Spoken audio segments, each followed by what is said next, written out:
So who's had the best off season so far with you? Well, Mike James been good. Mike James been good. Dorsett, the off season, it's been great. But as a whole, I think the main thing I've seen overall is the team unity. The development, them getting better, working together closer. So that's been impressive. Can you talk a little bit about Mike, just when you see him working out in there, just kind of the motivation or the attitude you see from him?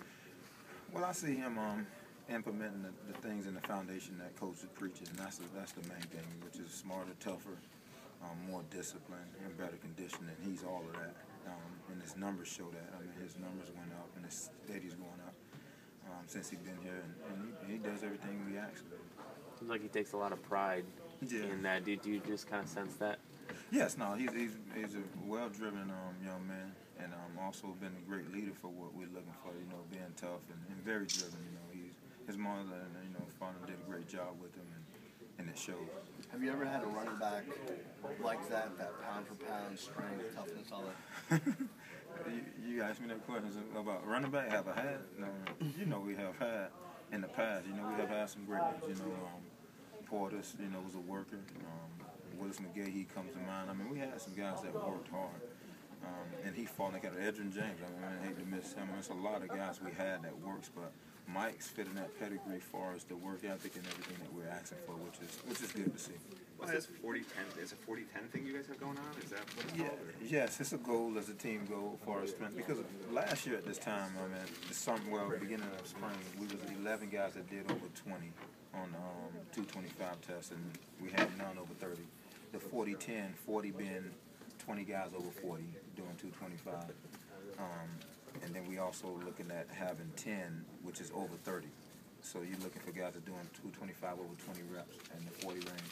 And we're pretty close right now. We had 36 and 7. So, and that's the end of the spring. So last year, it says a lot about how well the guys been working, how much they've been getting into. Is this offseason just about building off of what you implemented last year, or are you tweaking things, are you changing things, stuff that you noticed during the season and has to be worked on? I mean, that's every year. You're always going to look at each year, but also the year always changes for me because seniors leave, freshmen come in, so I think the process is always bigger, stronger, faster, and you're always bringing it, because now I'm dealing with a new batch of young guys that we're trying to get stronger and bigger and faster, so that will always be the motto, and you just want to continue to build that foundation and keep them strong. What has been the key for that change in the 36-7? What's been the key? Is your program change? It's just the guys, a combination of both. Why the difference? I mean, I think when you set goals for young men, and guys and coach, we do a combine test, which I think is real good for the guys. We always have tested, but now they're getting a test that they will have to be tested on when they leave here. And it's a good indicator for them when they look at the tube and they have something to measurable up. So that we're doing the same test, and you say the 225 for the NFL Combine is what they do. The test of strength and the speed in the 40, we do all that. So I think it motivates the guys a lot to know that that's what I got to do. And if that guy did that, I mean, I can do it. I mean, I'm doing 30 now, he did 24. I mean, it's a good drive because that's what, we're working toward. And that's one to get them prepared for, but at the same time, our main goal is to be a stronger, more tougher team at the same time. Has there been a position group as a whole that's really kind of taking advantage? Yeah, defensive backs that come to mind right off the top of my head as a whole has made a lot of increase and done a good job. And I think it's a lot of, and Coach is doing a great job with trying to create that competition among everybody, and that's through recruiting and everything else. Who are your freaks in the weight room? I know you always had a couple. Oh, man. Thinking who could this be? I mean, as a whole, Bunt's been pretty impressive. He did 225 for 36 reps, and almost at 40. He's been real good. So I mean, that's off the top of my head. But I think Dorsett is kind of a little. I mean, he'll probably run in the 4.2, 4.3 range. He gained a lot of weight. I mean, but looking pretty good. I mean, so he'll be a guy I think really surprised. Just let you guys know, we got Coach Williams and Coach Nafri over here as well. How much weight did Phillip put on? He was about 165. He's now about 185. So. Oh wow. Yeah, so 15 to 20 that he already had gained. And is that where he wants to be, 185? For you guys, that idea? We set goal weights for him, but he's a pretty good genetics on him, and he's steady developing. So my goal is to keep the lean mass, but increase as much muscle mass as I can, and wherever that goes. How do you jump up 20 pounds? And that you had to do a lot of eating, I guess, a lot of lifting. And I credit that a lot to Coach Golden plan.